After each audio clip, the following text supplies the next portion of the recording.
L'histoire commence avec Adam et Ève qui ont écouté la voix du diable plutôt que celle de Dieu. Ils ont désobéi et la relation parfaite que les hommes avaient avec Dieu fut brisée.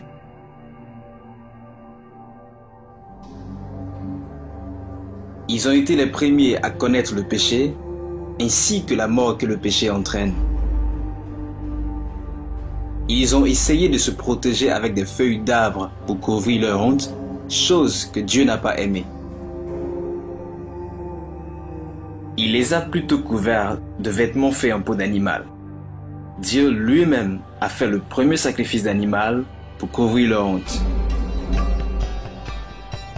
Adam et Ève avaient 2 enfants, Caïn et Abel.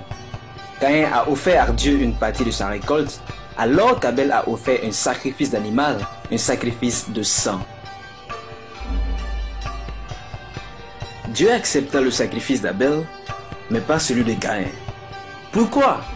Parce que le péché conduit tout droit à la mort, nous sépare de Dieu, et il faut une vie pour payer le prix.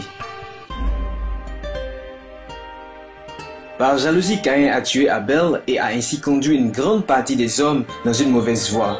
Des centaines d'années plus tard, les choses sont devenues si graves que Dieu dit que personne sur la terre ne méritait de vivre. Personne sauf Noé et sa famille.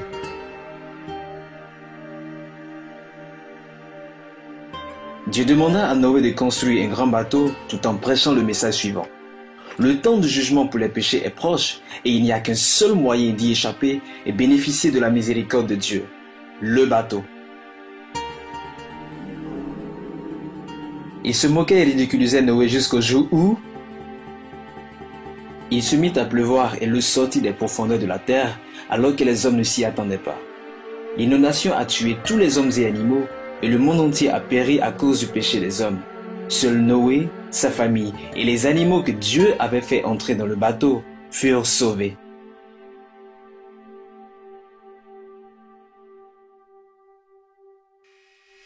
Après est venu Abraham, le père de la foi. Dieu lui demanda d'aller sacrifier son fils sur une montagne. Abraham était perturbé par cet ordre, mais il obéit à Dieu. Il agit avec grande foi et emmena son fils au mont Moria.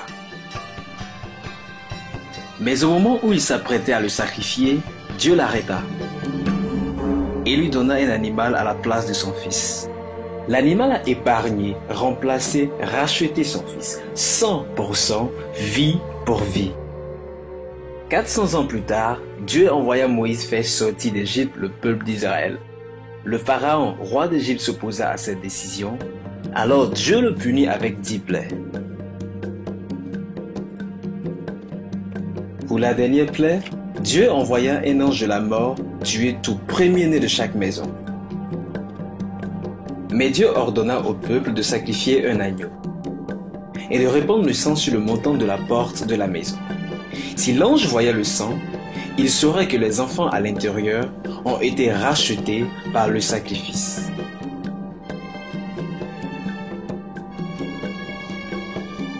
Juifs ou Égyptiens, esclaves ou hommes libres, s'ils obéissaient à l'instruction de Dieu, ses enfants seraient sauvés.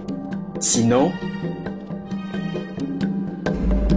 cette nuit, tout se passa exactement comme Moïse l'avait annoncé. Et l'on entendit de grandes pleurs en Égypte dans les maisons qui avaient refusé d'obéir à l'ordre de Dieu. Plus tard, Moïse donna au peuple la Torah où Dieu avait indiqué ce qu'il fallait faire si un homme commettait un péché. Le coupable venait devant le prêtre avec un animal pour le sacrifice, posait la main sur la tête de l'animal, ce qui signifie qu'il lui transmettait son péché et sa honte.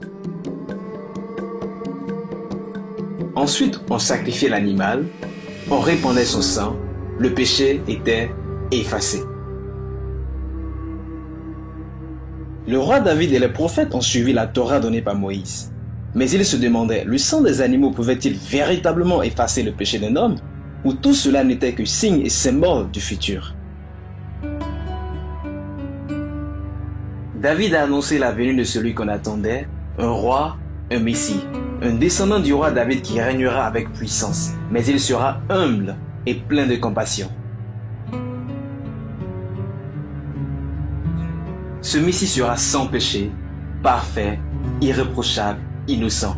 Il va souffrir et mourir et sera un sacrifice digne. Il deviendra le plus grand sacrifice.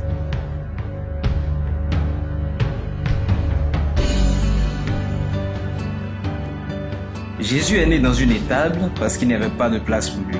Né d'une vierge, né pur. Venant d'une famille royale mais pauvre, descendant du roi David. De pauvres bergers de la campagne et de riches mages venus de l'Orient sont venus honorer l'enfant Jésus et témoigner qu'il était celui qu'on attendait, le Messie que les Écritures avaient annoncé. Jésus prêchait l'amour, la vérité, la paix, l'humilité. Il était humble charpentier, mais brillant philosophe.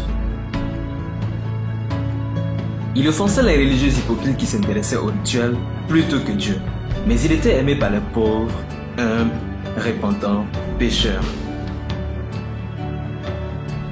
Il guérissait les muets, les aveugles, les possédés démoniaques. Il a même ramené des morts à la vie. Un homme sans abri, un enseignant ambulant, un révolutionnaire appelant ceux qui aiment Dieu à vivre des vies remplies.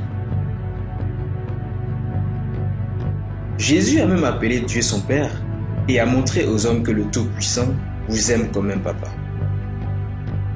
Dieu voulait que les humains soient ses enfants, mais il y avait un problème. Ceux-ci sont encore pécheurs, mais Dieu est saint. Depuis Adam, le péché a séparé les hommes de Dieu, et le Messie savait ce qu'il devait accomplir pour les ramener à Dieu. Jean-Baptiste a prophétisé au sujet de Jésus disant « Voici l'agneau de Dieu qui enlève le péché du monde ». Jésus était le Messie, l'élu de Dieu, le choisi pour être le plus grand des sacrifices. N'ayant jamais péché, il était pur, parfait et digne de payer le prix pour nos péchés. L'innocent à la place des coupables, le Saint de Dieu à la place des pécheurs. Il a fait cela pour son Père afin de payer le prix pour le péché de l'humanité, pour les libérer de l'esclavage du péché et leur restaurer ce qu'Adam avait perdu, une relation parfaite avec Dieu.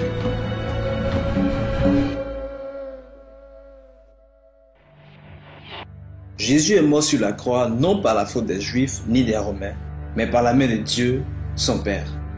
Dieu a sacrifié Jésus pour accomplir ce qui avait été écrit par les prophètes, qu'il deviendrait l'agneau de Dieu qui enlève le péché du monde, tes péchés et mes péchés.